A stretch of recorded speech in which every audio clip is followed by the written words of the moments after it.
Today, many of the best examples of innovation in business or in education or in society or government are coming from young people who are using the web as this powerful tool to change the model. So this is a whole new mode of production that's emerging. The internet it's not about, putting a video onto YouTube or creating a gardening community online or having a cool website or a government portal. This is a new mode of production that's emerging. It's beginning to fundamentally change the way that we orchestrate capability in society to innovate, to create goods and services, to govern, to educate. That's the meaning of the web.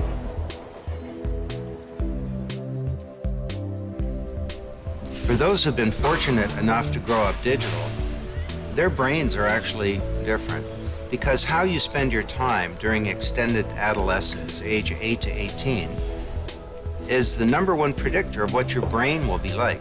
This is the time when the human brain gets built, the wiring and synaptic connections of the brain. And if you spend 24 hours a week watching TV like my generation did, you get a certain kind of brain. If, on the other hand, you spend an equivalent amount of time being the user, the actor, the initiator, the collaborator, the rememberer, the organizer, that gives you a different kind of brain as well.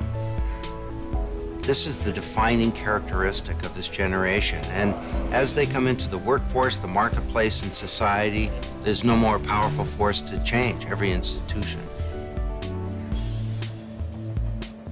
And there's a lot of cynicism about the generation. They're net addicted, glued to the screen, losing their social skills. There's a book called The Dumbest Generation that says that the digital age is stupefying young people. Well, the only trouble with this negative view of young people, there's no data to support it. This is fiction. No, this is the smartest generation ever. Volunteering amongst high school and university students is at an all-time high, and civic action became political action with the Obama campaign. In the US, the percent of kids that are clean in high school, that don't do drugs or alcohol, is up year over year for 15 years. IQ is up year over year for many years. SAT scores are at an all-time high. It's never been tougher to get into the best universities. This is a generation that we can be enormously hopeful about. And let's face it, my generation is leaving them a world that is full of big, serious, systemic, deep problems. You think about where we're at in human history.